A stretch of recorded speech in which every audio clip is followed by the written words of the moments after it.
Pour parler aujourd'hui du franc CFA, nous avons ici en plateau Monsieur Nyalabeka Moï Patrick Honoré, il est comptable public. Et nous avons aussi sur ce plateau Asie Dominique de Marseille qui n'est plus à présenter en sa qualité de chroniqueur maison ici à la chaîne nationale congolaise. Asie Dominique de Marseille, d'entrée des jeux, un petit commentaire. Non, ça va. Merci au pas du jour qui consacre des tranches sur les questions d'actualité, ce qui nous manque. Voyez-vous, vous avez aujourd'hui un matin un expert en la matière qui arrive. Et notre rôle de télévision, c'est d'apporter la connaissance au public. C'est cela que la télévision est une véritable école. Celui qui détient la connaissance détient le pouvoir. Et vous avez la connaissance à distribuer à chaque citoyen. La preuve en est que ce matin, on va parler du franc CFA. Il y en a qui ne savent pas ce que ça veut dire. Donc, je donne ce que l'actualité dit autour et lui donnera les éléments techniques. Avant l'indépendance, tous les Africains qui parlent français sont des Français, parce que nous appartenons à la République française. Mais on n'utilise pas la même monnaie. Ils ont créé une monnaie chez nous. Non seulement ils disent la politique et la culture, ils amènent également la gestion économique des colonies. Du coup, ils ont dit, écoutez, sur ces territoires, nous mettons une monnaie. Si nous avons fait des échanges avec les Coréens à l'époque, tout, balayez-nous ça, on vous amène la monnaie. Ils ont mis leur monnaie. Et cette monnaie, c'est eux qui fixent la parité. Alors, quand ils ont mis la monnaie, ils ont une deuxième raison. Il faut donc gérer le drainage des ressources depuis les colonies jusqu'à la métropole. Le bois, le caoutchouc, tout, ça passe là. Il faut qu'ils contrôlent. Donc, en fait, vous êtes sur le territoire, mais tout est contrôlé par une puissance extérieure. Et c'est ça. Voilà pourquoi, à la gestion politique des colonies, à la gestion culturelle des colonies, il fallait la gestion économique. C'est à cause de ça qu'ils ont créé le franc CFA. Monsieur Nyalabeka, en tant que spécialiste, est-ce que vous pouvez nous dire en termes simples, c'est quoi le franc CFA? Le franc CFA, c'est le franc de la communauté francophone dans des pays qui ont été c'est un avatar de la colonisation, on peut dire ça. Le franc CFA permet à la France, d'une certaine manière, d'avoir un pouvoir non pas seulement sur l'économie des pays qui sont arrimés au franc CFA, je dis arrimés à l'euro par le franc CFA, c'est un contrôle sur les pays, mais c'est aussi, d'autre part, par le moyen des réserves monétaires. Oui. La possibilité pour ce pays-là, la France en particulier, de s'approprier la matière première sans dépenser un sou. Pourquoi ? Parce qu'en fait, si vous voulez, la capitalisation en 2014, on avait en moyenne 14 milliards par là, je crois, de francs CFA au Trésor de Paris, donc comme réserve monétaire. Ce qui fait que, au moment, pour eux, c'est une garantie. Ils nous disent de donner cet argent de façon à ce que le pays soit garanti, la garantie de paiement, la solvabilité, tout ce que vous voulez. Mais en retour, cet argent, quand on a besoin de cet argent, oui, on nous le prête. Vous voyez, on met de l'argent qui nous appartient pour l'emprunter après. Et non seulement on emprunte cet argent, mais cet argent sert aussi à la France d'apurer ses dettes avec les États-Unis et, si je ne me trompe pas, l'Inde. Pourquoi aujourd'hui le franc CFA fait débat? Pourquoi il y a polémique? Un pays qui est indépendant, l'indépendance politique dans le sens que l'indépendance économique est bien posée. Vous ne pouvez pas dire que vous êtes indépendant politiquement et si ce que vous mangez, ce que vous consommez, vous ne pouvez l'obtenir que par la monnaie. Mais si votre monnaie est imprimée à l'extérieur, est gérée à l'extérieur, c'est l'extérieur qui vous dicte comment vous devez faire avec cette monnaie. Vous n'avez pas l'autonomie de manipuler, de donner une vision à cette monnaie-là. C'est une vision imprimée par celui qui gère votre monnaie. Dans le cas précis, quand les Français ont créé leur colonie, quand ils ont instauré cette monnaie, ils n'ont pas donné aux 14 pays africains, il faut dire 15, parce qu'il y a Madagascar qui sort, mais qui a le franc, Madagascar qui est aussi garanti par la Banque de France. Mais ils ne donnent pas à ces pays la capacité ou la possibilité d'imprimer les billets sur leur territoire et d'être indépendant de la gestion tout étant rattaché à la métropole. Non. Vous êtes indépendant, nous avons que d'abord les colonies, ok, même quand l'indépendance arrive, la monnaie est toujours frappée là-bas en France. Mais ça se passe dans la ville de Chamalières, qui est une commune gérée par le fils de Giscard d'Estaing, ancien président français, qui est maire de cette ville-là, une petite ville bien cachée. C'est là où on fait la monnaie, le franc CFA. Et pourquoi? Mais parce que les pays africains pensaient que, pour des raisons esthétiques, c'est des billets bien faits, avec des machines très professionnelles. Il y a peu de pays qui maîtrisent la technique d'impression de la monnaie. Et la France, sur des années, a cette technique maîtrisée. Sur les 54 États africains, il n'y a que 8 États seulement qui frappent leur monnaie sur le territoire national. Les autres 48 frappent leur monnaie à l'extérieur. Voyez-vous? Donc, on sollicite, même quand la RDC fait sa monnaie, elle sollicite à l'Allemagne de fabriquer sa monnaie et de l'envoyer. Quand le Rwanda, c'est-à-dire tous les pays africains qui ont le maximum leur propre monnaie, ce n'est pas le franc CFA, mais ils ne l'impriment pas sur leur propre territoire. Ce qui fait que les deux banques centrales, la banque centrale de l'Afrique de l'Ouest et de l'Afrique centrale, frappent leur monnaie là-bas, mais gérée par la France. Alors, dans le cadre de la polémique sur la monnaie, le CFA, c'est parce que quand nous produisons nos biens, nous les vendons, non? Mais est-ce que nous sommes... Il n'y a pas de compétitivité. Pourquoi? Parce que le franc étant fixe. Si je veux vendre le sac de riz, s'il coûte 25 000 francs le sac de riz, il restera 25 000 francs par rapport à la parité fixe imposée par l'euro. Mais la RDC à côté dit, mais moi le sac là c'est ma monnaie, je vais baisser le prix du sac. Au lieu de le vendre à 25 000, je le vends à 10 000. Dis-moi, Maïbika, qui va acheter le sac du Congo et qui va pas acheter sur la RDC? Mais on va acheter sur la RDC en courant parce qu'il coûte 10 000. Le même sac de riz, imagine, il coûte 10 000. Mais le Congo ne peut pas le descendre à ce prix parce que y a pas sa monnaie stabilisée, imposée, elle est forte. Mais la monnaie forte, le défaut d'une monnaie forte, c'est que vous ne pouvez pas jouer à baisser les prix. Aux fluctuations. Voilà, aux fluctuations. Et donc, moi, j'ai l'argent, je vis au Congo, je peux pas aller faire mes courses en RDC. Sauf que je fais 5 minutes de bateau. Pourquoi? Le marché congolais coûte trop cher. Alors, la richesse, je la donne où? À la RDC. Mais le marché congolais coûte trop cher parce qu'il y a pas de fluctuation. Quand tu te réveilles à Kinshasa, on te dit au taux du jour. Ça devient leur devise. Comment tu vas? Au taux du jour. C'est-à-dire la monnaie aujourd'hui à quel niveau? Elle peut monter puis descendre. Ils ont la liberté de faire monter leur monnaie, de la faire descendre. Mais alors que le franc CFA n'a pas cette liberté. Ce qui fait qu'il y a avantage et inconvénient. Avantage et inconvénient. Donc le débat se situe sur ce petit côté colonialiste qui est imposé par la France. C'est notre monnaie, c'est eux qui la frappent, c'est eux qui nous imposent. Ils l'ont commencé à faire depuis la colonie. Mais quand nous sommes devenus indépendants, ils n'ont pas dit vous êtes devenus indépendants, prenez votre monnaie, faites-le. Non. Alors, y a-t-il des incidences économiques? Parce qu'il faudrait qu'on se le dise, pour faire de l'argent, il faut de l'argent, bien sûr. Mais bien sûr. Mais c'est une commande. Donc, ce n'est pas une impression gratuite. Donc, nous payons la France qui nous imprime. Cette société est une société privée, mais elle est française. Et nous imprimons là-bas, et bien voilà, nous payons. Monsieur Nyalabeka, on a suivi le journaliste. En tant que technicien, pourquoi il y a polémique? Il y en a qui disent que ben voilà, le fait que le franc CFA soit imprimé en France par la Banque de France, cela nous garantit une certaine stabilité, alors que de l'autre côté, on dit le contraire, que c'est un frein finalement au développement des pays africains qui l'utilisent. Une monnaie garantit la force d'un État. Oui. Et la monnaie permet non pas seulement d'échanger et d'acquérir des biens, mais permet aussi de jouer au yo-yo quand il faut, parce que il arrive que une économie se porte mal et qu'on a besoin de vendre. Pour ce faire, on doit jouer, le levier c'est la monnaie.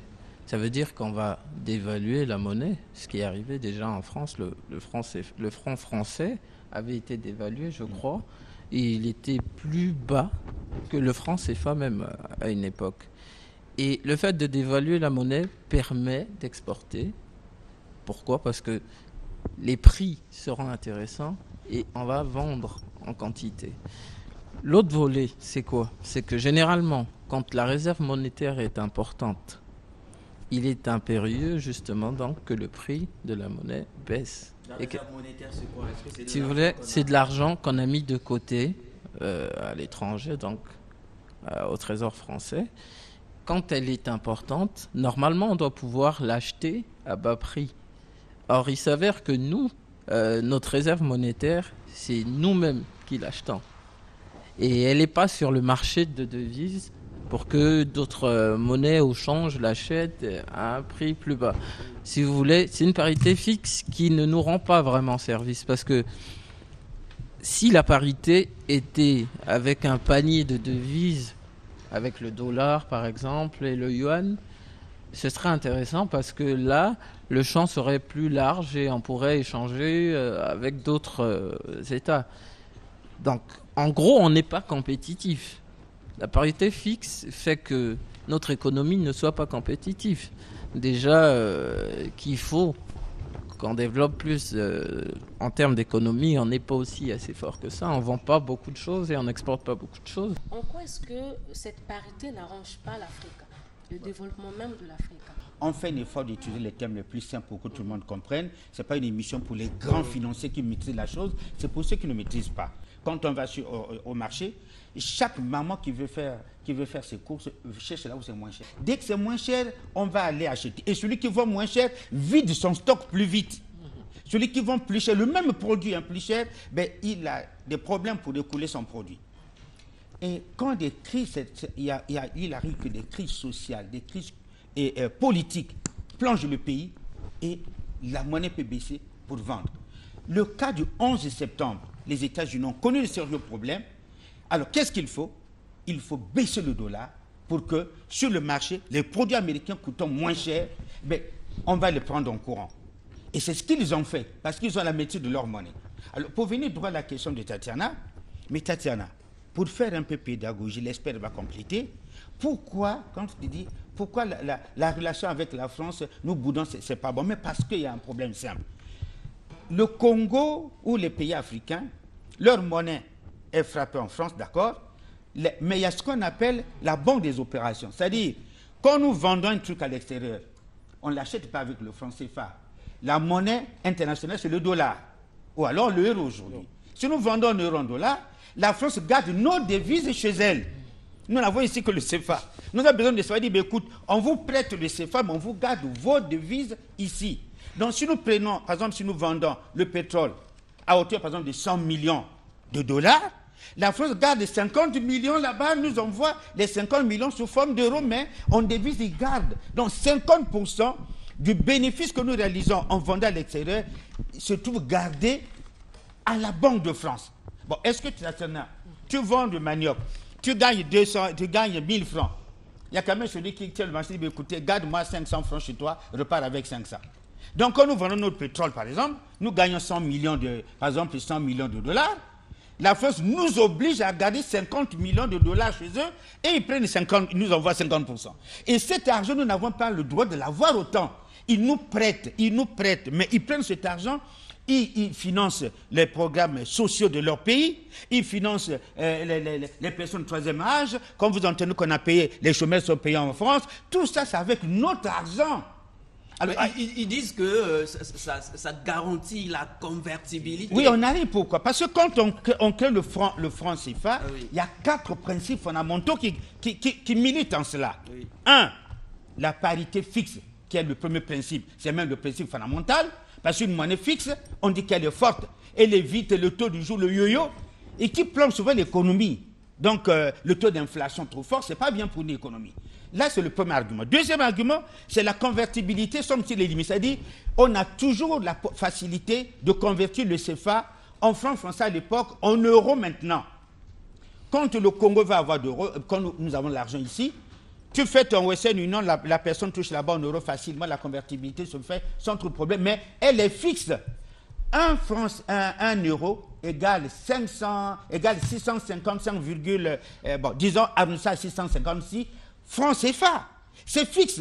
Mais quand tu vas dans certains pays, aujourd'hui le dollar en haut, il en bas, tu vas là-bas. Donc la même monnaie que tu as, tu ne peux pas dire, j'ai 1000 francs, si je fais la convertibilité, j'aurai tant. Tu ne peux pas le dire dans d'autres pays parce que demain ça a monté, aujourd'hui ça descend. Donc, convertibilité limitée. Troisième principe, c'est la centralisation et la caisse des opérations. C'est-à-dire, on met tous les bénéfices de ces pays africains dans un compte en France. C'est-à-dire, quand les Africains vendent leurs biens à l'extérieur, comme ces pays ont devises, ces devises, 50% sont gardés obligatoire de la Banque de France. Et le dernier principe, c'est le transfert des capitaux. C'est-à-dire, entre les pays, en fait, on peut facilement faire ça. Tu peux quitter ici, tu peux aller vendre ton bois au Tchad, en Centrafrique, en RDC. Il y a une facilité de transfert des capitaux, une facilité du marché. En fait, le marché commun permet la fiabilité de l'économie. Puisque, regarde en Europe, tu peux aller de l'Allemagne, tu viens en France, tu vas en Belgique, en Italie, avec la même monnaie, sans que tu te mettes à l'échanger pour quel temps. Parce que chaque fois que tu fais l'échange, tu perds quelque chose. Et au niveau de l'Afrique, les 14 pays peuvent circuler avec leur monnaie. Bien sûr qu'ici, on fait les échanges. Donc, il y a ces 4 principes qui sont mis en place pour faire les 4 principes sur lesquels repose le franc CFA. Alors, et quand tu regardes ces principes-là, on dit la monnaie fixe, oui,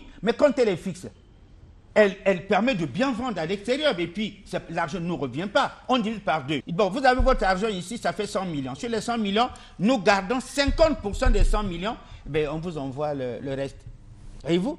Alors, est-ce que ça nous arrange? Non. J'ai besoin de mon argent, j'ai vendu à 100 millions, j'ai des besoins de mon pays. Toi, tu me gardes les 50 millions chez toi, tu m'envoies 50 millions. Mais les 50 millions, je fais comme alors que j'ai vendu pour 100 millions. Là, je fais de manière théâtrale pour que les gens comprennent pourquoi ça ne marche pas. Quand on arrive à ce transfert, mais attends, Mabika, si votre monnaie est fixe, elle ne permet pas de faire du yo-yo. C'est bien d'aller vendre, mais quand vous achetez, c'est plus difficile pour vous sur le marché international. Quand on dit « Ah, les produits français coûtent trop cher », mais parce qu'évidemment, cette parité avec nous ne nous arrange pas. La RDC peut dire aujourd'hui, je vous ai pris le cas de la RDC à côté, écoutez, nous avons produit trop de café, on a produit beaucoup de riz, on a produit beaucoup de manioc, qu'est-ce qu'on fait? Baissons le prix pour qu'il passe sur le marché. Pendant ce temps, le Congo peut avoir produit le même lot, mais le Congo ne coulera pas. Donc, il n'a pas la compétitivité sur le marché. Nous sommes refoulés parce que c'est plus cher et on va acheter chez lui. Le CFA n'est-ce une forme de recolonisation des pays africains? C'est-à-dire qu'on achète le silence de chaque chef d'État français pour ne pas parler des réalités de cette monnaie-là. Parce que c'est un pillage en bande officialisée et bien organisé. Condition ces accords, nous sommes en colonie, mais après les indépendances, depuis des années, les mêmes accords qui ont servi à la colonisation continuent à l'indépendance. Donc, l'objectif reste le même, le but est le même. Si nous étions colonie française, on fait cette monnaie avec les 4 principes que je viens d'énumérer. Après l'indépendance, les mêmes 4 principes continuent. Donc, la situation n'a pas changé. Je vous ai dit ce que vous mangez, ce que vous buvez, votre vêtement, vous l'achetez, non? Oui. Mais cet argent est garanti par qui? Cet argent est géré par qui? L'argent des 14 pays de l'espace francophone est géré, garanti par la France.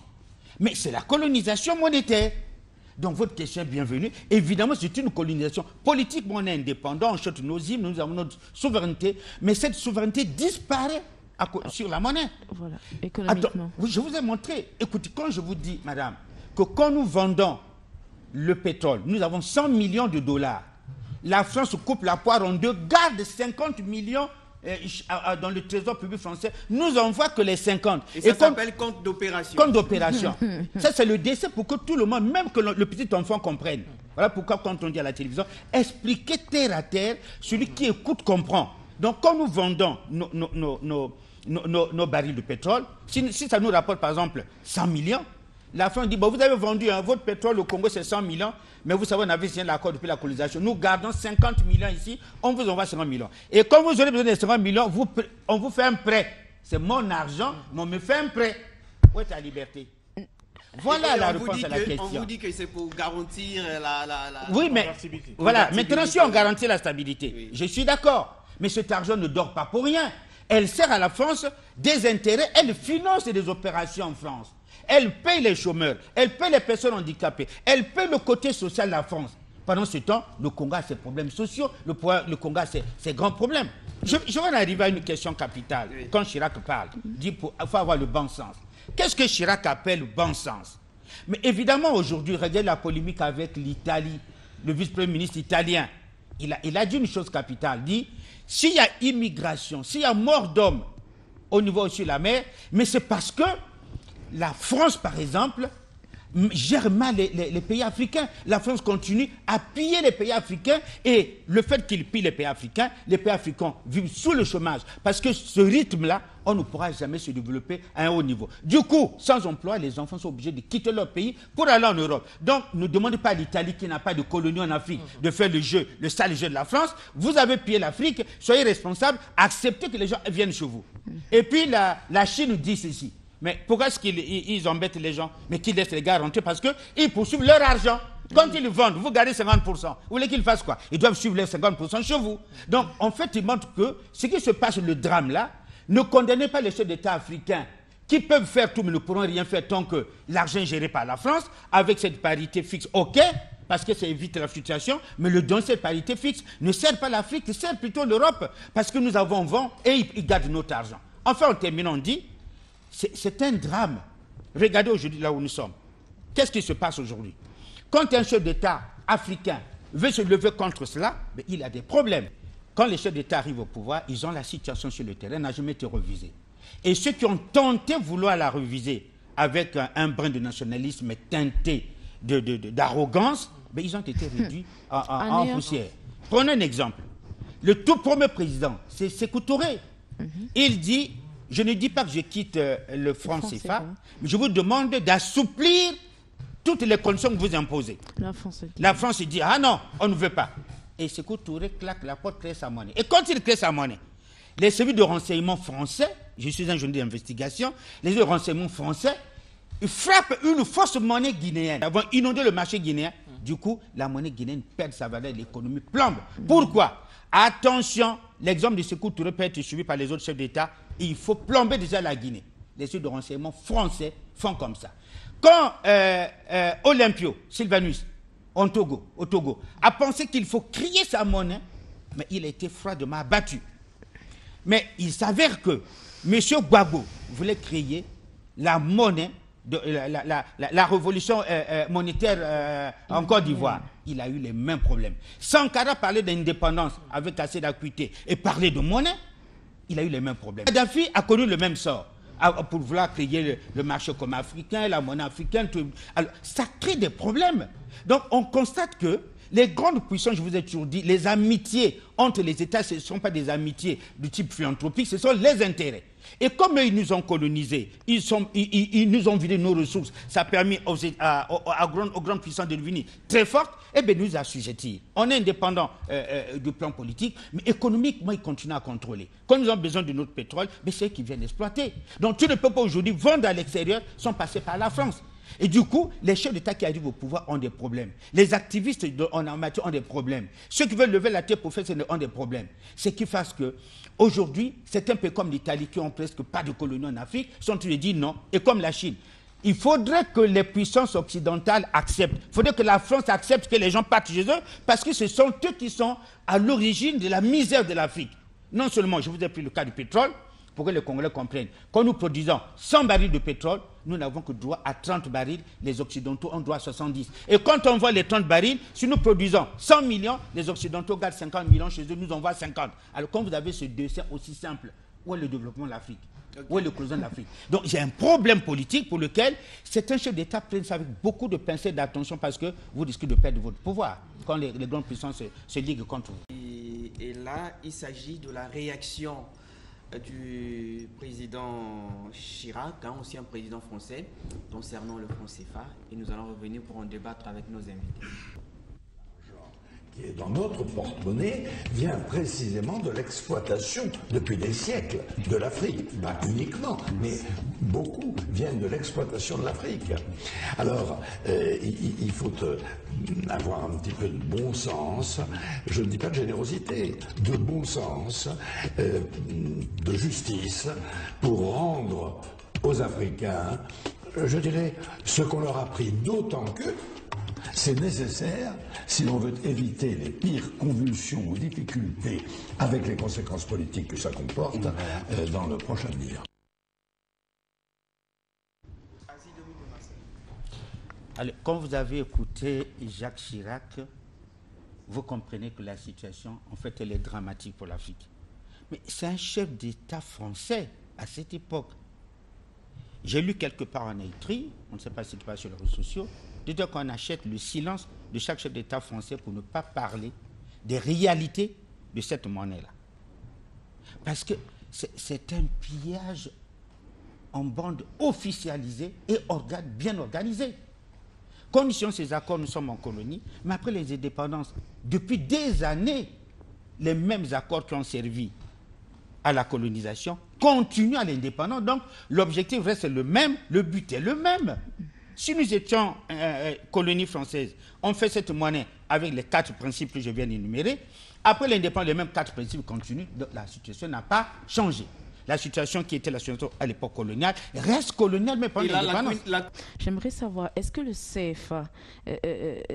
CFA n'est-ce une forme de recolonisation des pays africains? Nous en arrivons. Des pays africains. Jacques Chirac, Le Monde, il dit quoi? Pourquoi on dit colonisation? Écoutez, vous pouvez être indépendant.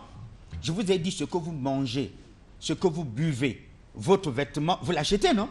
Oui. Mais cet argent est garanti par qui? Cet argent est géré par qui? L'argent des 14 pays de l'espace francophone est géré, garanti par la France. Mais c'est la colonisation monétaire. Donc votre question est bienvenue. Évidemment, c'est une colonisation politique. On est indépendant, on chante nos hymnes, nous avons notre souveraineté. Mais cette souveraineté disparaît sur la monnaie. Voilà, économiquement. Attends, oui, je vous ai montré. Écoutez, quand je vous dis, madame, que quand nous vendons le pétrole, nous avons 100 millions de dollars. La France coupe la poire en deux, garde 50 millions dans le trésor public français, nous envoie que les 50. Et ça s'appelle compte d'opération. Compte d'opération. Ça, c'est le décès pour que tout le monde, même que le petit enfant comprenne. Voilà pourquoi quand on dit à la télévision, expliquez terre à terre, celui qui écoute comprend. Donc quand nous vendons nos barils de pétrole, si ça nous rapporte par exemple 100 millions, la France dit, bon, vous avez vendu votre pétrole au Congo, c'est 100 millions, mais vous savez, on avait signé l'accord depuis la colonisation. Nous gardons 50 millions ici, on vous envoie 50 millions. Et quand vous aurez besoin de 50 millions, on vous fait un prêt. C'est mon argent, mais on me fait un prêt. Où est ta liberté? Voilà la réponse à la question. On vous dit que c'est pour garantir la oui, mais voilà, maintenant si on garantit la stabilité, oui, je suis d'accord. Mais cet argent ne dort pas pour rien. Elle sert à la France des intérêts, elle finance des opérations en France. Elle paye les chômeurs, elle paye les personnes handicapées, elle paye le côté social de la France. Pendant ce temps, le Congo a ses problèmes sociaux, le Congo a ses grands problèmes. Je vais en arriver à une question capitale. Oui. Quand Chirac parle, il dit qu'il faut avoir le bon sens. Qu'est-ce que Chirac appelle le bon sens? Mais évidemment, aujourd'hui, regardez la polémique avec l'Italie, le vice-premier ministre italien. Il a dit une chose capitale, il dit, s'il y a immigration, s'il y a mort d'hommes au niveau au-dessus de la mer, mais c'est parce que la France, par exemple, gère mal les pays africains. La France continue à piller les pays africains et le fait qu'il pille les pays africains vivent sous le chômage. Parce que ce rythme-là, on ne pourra jamais se développer à un haut niveau. Du coup, sans emploi, les enfants sont obligés de quitter leur pays pour aller en Europe. Donc, ne demandez pas à l'Italie qui n'a pas de colonie en Afrique de faire le sale jeu de la France. Vous avez pillé l'Afrique, soyez responsables, acceptez que les gens viennent chez vous. Et puis, la Chine dit ceci. Mais pourquoi est-ce qu'ils embêtent les gens, mais qu'ils laissent les gars rentrer? Parce qu'ils poursuivent leur argent.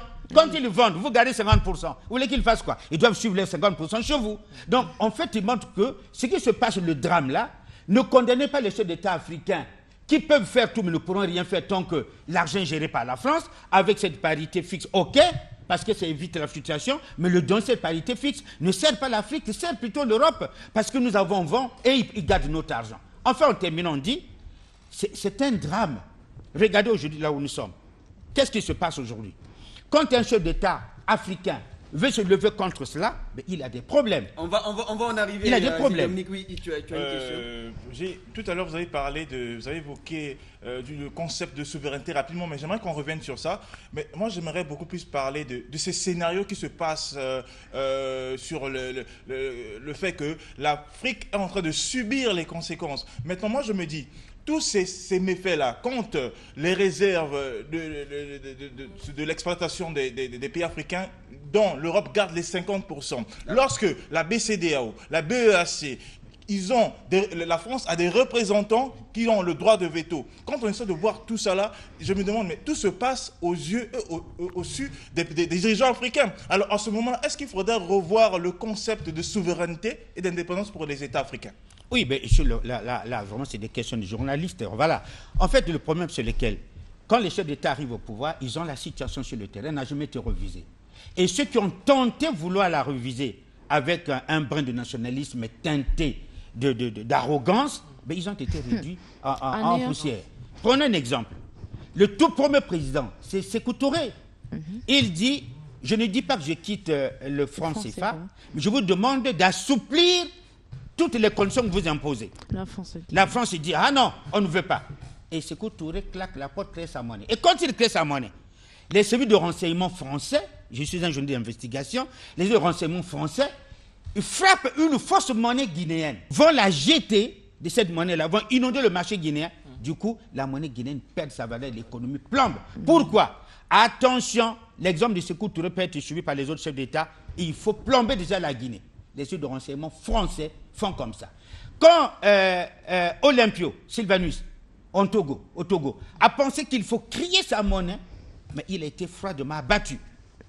Mais il s'avère que M. Gbagbo voulait créer la monnaie, la révolution monétaire en Côte d'Ivoire. Il a eu les mêmes problèmes. Sankara parlait d'indépendance avec assez d'acuité et parlait de monnaie, il a eu les mêmes problèmes. Kadhafi a connu le même sort.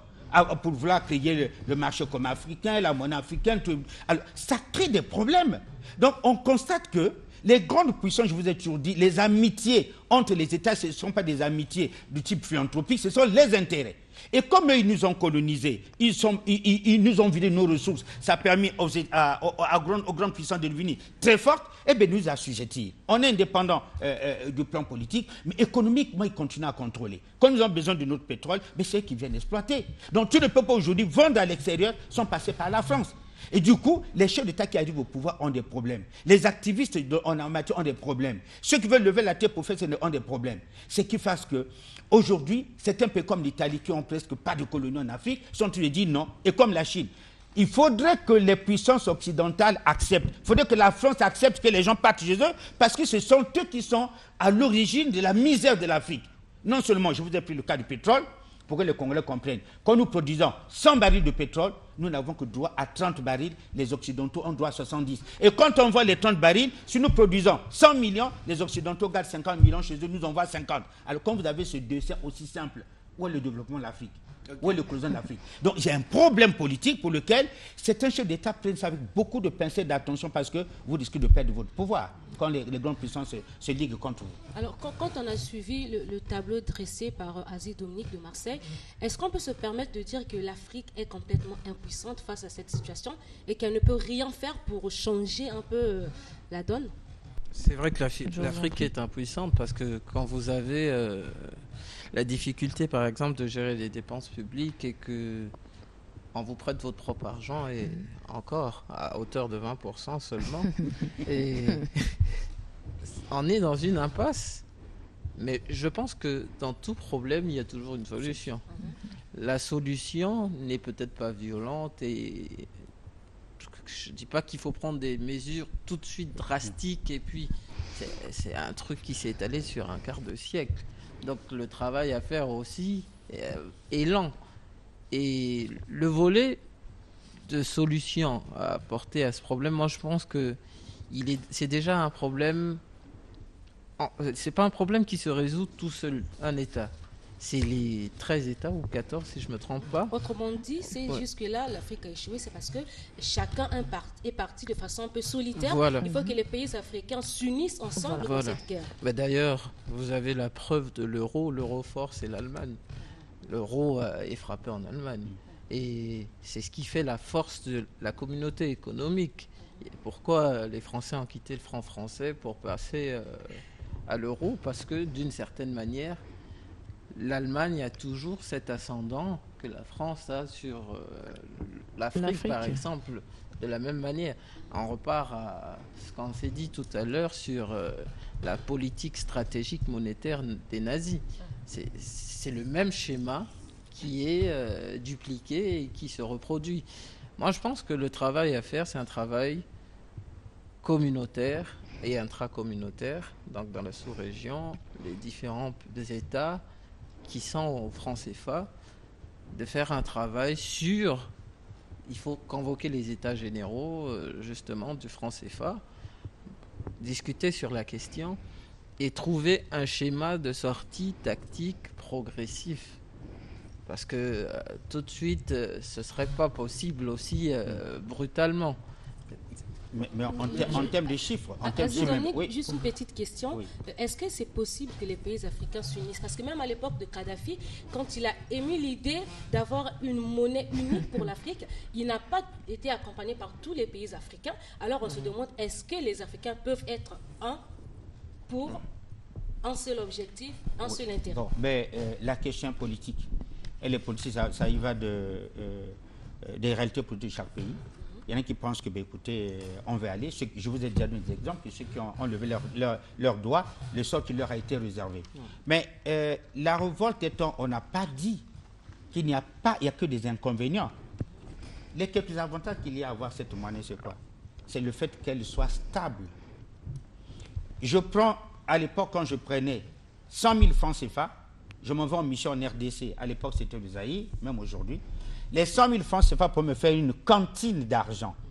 C'est-à-dire, quand je fais la monnaie, c'est tellement instable de l'autre côté qu'avec 100 000 francs dans une petite enveloppe, quand j'arrive à Kinshasa, je dois mettre les 100 000 francs en monnaie en Zaïre. Ces 100 000 francs me font un seau d'argent, même un sac d'argent. Mais il n'y a que 100 000 francs, mais j'ai tout un sac d'argent. Et ça montre que la monnaie est faible. Un autre élément est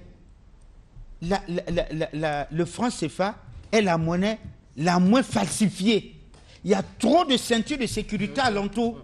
Donc c'est tellement bien, puisque la France donne la garantie quand c'était le franc français. Mettons sur l'euro ne peut pas garantir une monnaie qui est tout le temps falsifiée. Donc c'est la monnaie en Afrique la moins falsifiée. Et sur le plan de la présentation physique, esthétique, c'est une monnaie qui résiste. Et d'autres monnaies qu'on voit dans d'autres pays, il suffit d'une petite poussière ou d'une petite sueur, elle est complètement effacée, elle est complètement invisible.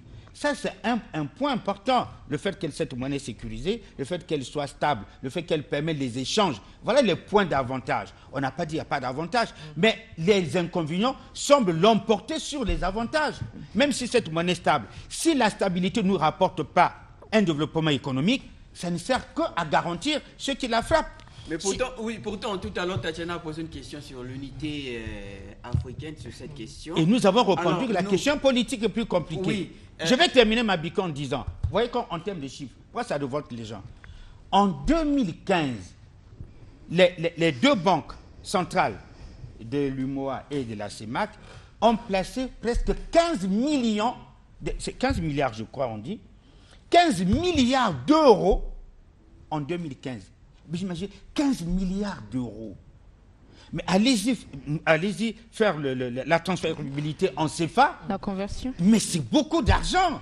On aurait résolu nos problèmes. Justement, pourtant, nous avons, parmi ceux qui défendent cette monnaie, nous avons les fonctionnaires de nos banques centrales.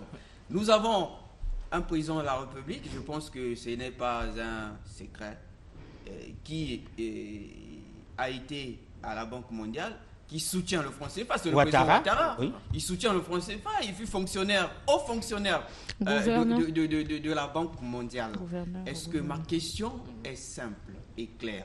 Est-ce que vous pensez, en tant que journaliste, et l'expert va aussi finalement répondre, est-ce que vous pensez qu'ils ont tort quand on est fonctionnaire à la Banque centrale et on soutient le franc CFA, c'est-à-dire on connaît le rouage même du fonctionnement du franc CFA. Comment ça se passe? Est-ce que vous pensez qu'on a tort lorsqu'on est fonctionnaire à la Banque centrale et on soutient le franc CFA? Bon, mais écoutez, si la Banque centrale elle-même est pilotée par l'Occident, mais si vous êtes fonctionnaire à la Banque centrale, vous êtes fonctionnaire de l'Occident. Vous n'êtes pas fonctionnaire de l'Afrique. C'est tout. Moi, c'est la Banque centrale, c'est le Trésor français qui impose sa loi sur les deux banques centrales.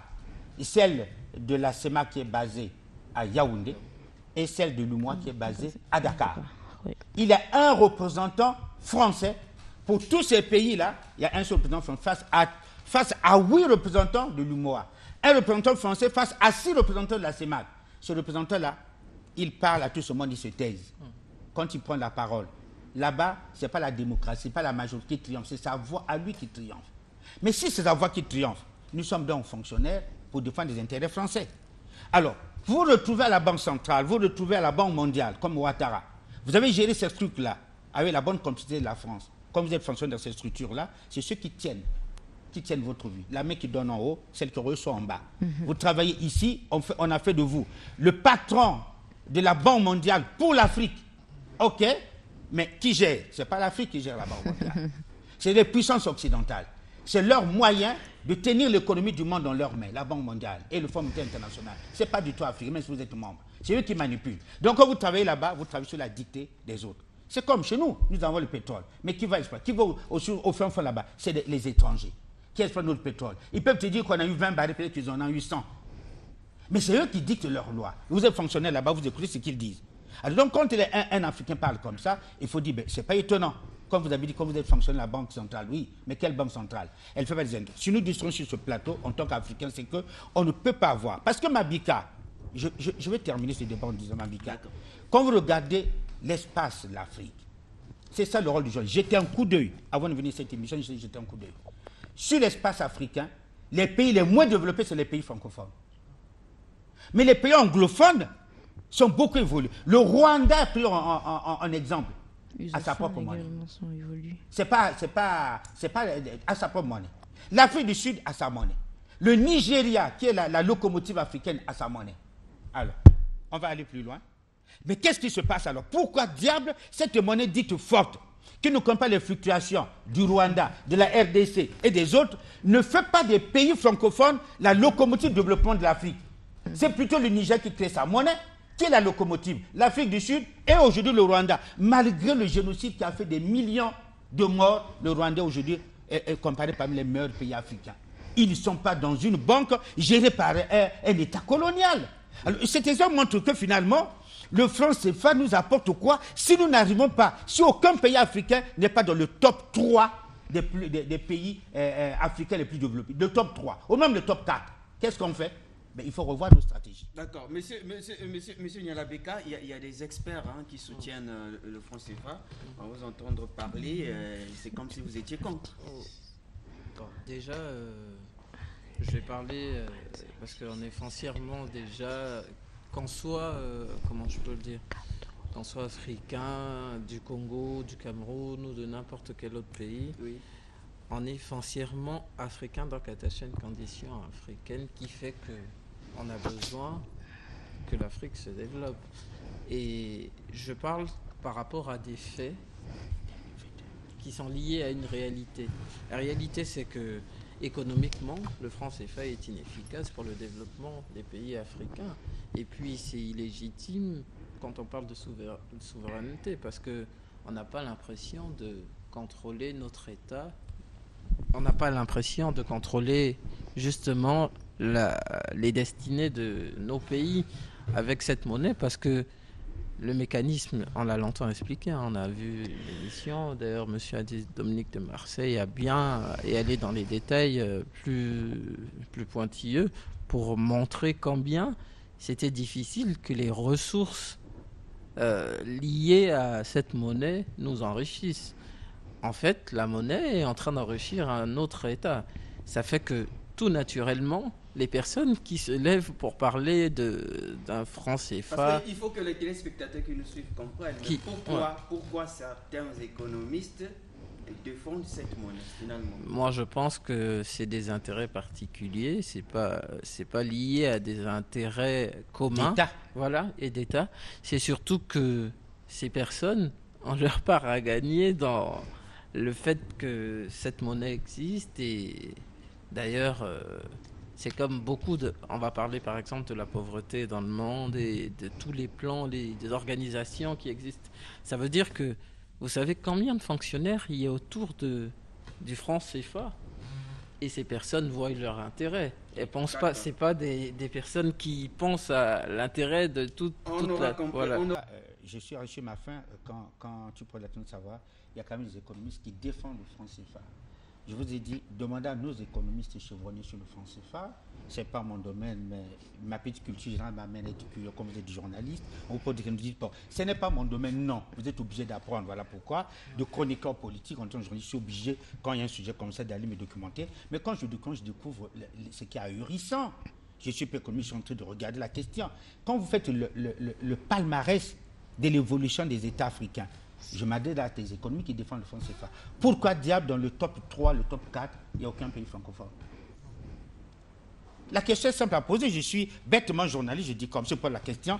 Si nous étions sur une bonne pente, avec la fameuse garantie, la stabilité, la convertibilité, la circulation des capitaux, oui, le résultat, nous ne sommes pas en tête, nous ne sommes pas deuxième. Si nous prenons le Nigeria en tête, va arriver l'Afrique du Sud et va peut-être suivre le Rwanda, où se trouve un pays francophone avec son CFA. C'est tous les indicateurs sont têtus. La vérité est têtue, elle est là. Alors quand tu as fini de pérorer sur ta théorie de soutenir à corps et à cri le franc CFA, mais quand tu finis, on te pose la question, le répertoire, nous sommes où là? À quel classement? Et si nous sommes 5e, 6e, pourquoi alors nous avons la monnaie la plus stable que celle du Nigeria, que celle des autres pays, et pourquoi nous ne sommes pas en tête? Donc c'est vrai, cette stabilité ne nous profite pas. J'en reviens à la conclusion.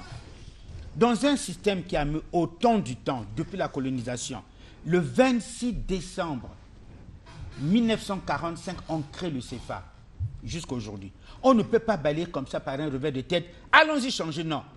Les mécanismes de la monnaie étant très compliqués, les experts sauront vous le dire, mais d'une manière de culture générale de journaliste, c'est-à-dire qu'il faut qu'on réfléchisse pour dire où sont les inconvénients, les avantages de la seconde monnaie qu'on prendra. Essayez un peu de dire, les autres ont fait comment? Comment est-ce que le Nigeria a fait? Comment est-ce que le Rwanda a fait? L'Afrique du Sud? Comment est-ce qu'ils ont fait? Est-ce qu'on crée leur monnaie? Est-ce qu'ils ont laissé seulement à un seul ensemble de gérer, ou bien, comme l'expert là suggère, on peut arrimer à plusieurs monnaies? On prend l'euro, on prend le dollar, on prend la monnaie chinoise. Ce sont des pays de tête de monnaie qui galopent. Comme ça, aucun pays n'a la souveraineté sur la convertibilité de notre monnaie, sur le soutien. Et quand nous distribuons comme ça, peut-être que c'est une porte de sortie, c'est une suggestion. Et d'autres économistes qui le savent vont donner des bonnes suggestions, mais pour moi, il est temps que l'Afrique pense que l'Afrique francophone, si nous sommes en retard sur le continent africain, peut-être que le franc CFA peut être l'arme fatale qui détruit nos économies au lieu de la favoriser. Alors, qu'est-ce que nous faisons? Il faut commencer à réfléchir. Il appartient à nos gouvernants de regarder. Parce que quand une réunion des ministres de l'économie, des francophones a lieu, c'est le ministre des Finances de la France et le TPG français qui descendent. Écoutez, augmentez un peu les taxes parce que ça baisse là. On nous demande d'augmenter les taxes. Mais notre argent dort chez vous au lieu qu'on nous augmente les taxes. Non, non, non, non, non. On vous prête 20%. 20, c'est ça? 20%. Oh, pas assez. Mais j'ai des problèmes, j'ai mon argent chez toi. Pourquoi 20%? Donne-moi au moins. Bon, même si tu es colonel, donne-moi le fils, non, 20% seulement. Mais ma biga, tu as des fonctionnaires à payer, tu as des étudiants, tu as des retraités à payer, tu as des professeurs d'université qui sont en grève. Mais ton argent dort en France. Tu demandes de me donner, on te donne seulement 20%. Mais c'est mon argent. Quand je raisonne comme ça, c'est tellement simple à comprendre qu'il y a un problème sur le fait que la France gère notre franc CFA. On va prendre l'avis de l'expert, les pistes de solutions pour les partager. Effectivement. Oui, effectivement. Effectivement, je partage les pistes de solutions de l'économiste qui a donné étayé son propos. Pourquoi? Parce que si vous voulez, ce serait quand même difficile dans notre situation actuelle.